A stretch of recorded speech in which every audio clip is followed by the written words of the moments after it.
व्हिडिओचे thumbnail बघून तुम्हाला कळलं असेल की आजचा व्हिडिओ हा मुंबई गोवा हायवेचा लेटेस्ट अपडेट देणार आहे. आज आहे सोमवार दिनांक 1 सप्टेंबर 2025. चला तर मग आजच्या व्हिडिओला सुरुवात करूया. नमस्कार मंडळी, मी प्रसाद सावंत तुमचं पुन्हा एकदा स्वागत करतो आपल्या मराठमोळा यूट्यूब चॅनेलवर. उद्या म्हणजेच गणेशोत्सवाच्या 7व्या दिवशी गणपती बाप्पा तसेच गौरी विसर्जन आहे. त्यानंतर बरेचसे चाकरमानी आपला गावाहून मुंबईकडचा प्रवास सुरू करतील. तर काय लेटेस्ट अपडेट मुंबई गोवा महामार्गाचा. जर तुम्ही कणकवलीपासून प्रवासाला सुरुवात करत असाल तर लांजापर्यंत रस्ता अगदी व्यवस्थित आहे, चौपदरी आहे. परत लांजामध्ये उड्डाणपुलाचं काम बाकी आहे. त्याशिवाय जो रस्ता आहे तो अत्यंत अरुंद आहे, त्यामुळे तुम्हाला ट्रॅफिकचा सामना करावा लागेल. शिवाय मध्ये मध्ये खूप जास्त खड्डे आहेत. गणेशोत्सवाच्या सुरुवातीच्या तुलनेने खड्डे वाढले आहेत. पुढे लांजा ते संगमेश्वर हा भाग संपूर्णपणे त्रासदायक झालाय. 60% ते काम पूर्ण झालेलं असले तरी जे उर्वरित 40% आहेत तेथे सततचा पाऊस पडून रस्ता जास्तच खराब झालाय. व्हिडिओमध्ये पाहू शकता किती जास्त खड्डे पडलेत. पावसामुळे डायव्हर्जनमधला रस्ता खड्ड्यामध्ये हरवून गेलाय. इथे तुम्ही पर्यायी मार्गाचा वापर करू शकता. त्यासाठी व्हिडिओ लिंक मी आय बटनमध्ये दिली आहे. संगमेश्वर ते चिपळूण दरम्यान 3-4 ठिकाणी रस्ता खराब आहे. त्यात आरवलीजवळ जास्त काम बाकी आहे.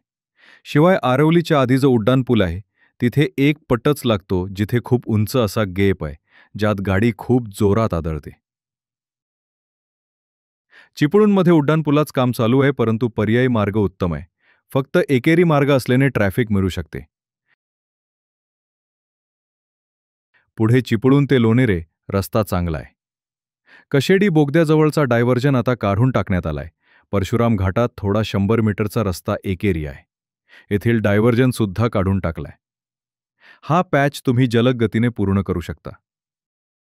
फक्त मी म्हणेन की वेगावर नियंत्रण ठेवा आणि सुखरूप प्रवास पूर्ण करा. पुढे लोणेरे ते वडखळ दरम्यान लोणेरे, कोलाड, नागोठणे, तळवली, पालीफाटा येथे रस्त्याला खूप जास्त खड्डे पडले आहेत. खड्डे इतके जास्त आहेत की वाहने अतिशय हळुवारपणे अगदी 10-20च्या वेगाने चालवावी लागतात. माणगाव आणि इंदापूरला रस्ता चांगला आहे, परंतु जुनाच रस्ता असल्याने ट्रॅफिक मिळते. वडखडपासून पुढे मुंबईपर्यंत रस्ता चौपदरीकरण पूर्ण असल्याने चांगला आहे.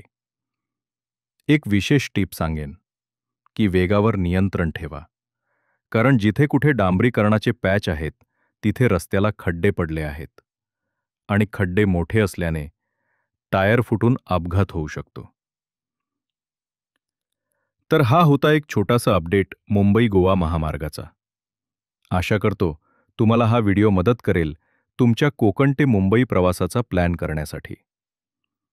व्हिडिओ आवडला असेल तर लाईक, शेअर आणि सबस्क्राईब करायला विसरू नका.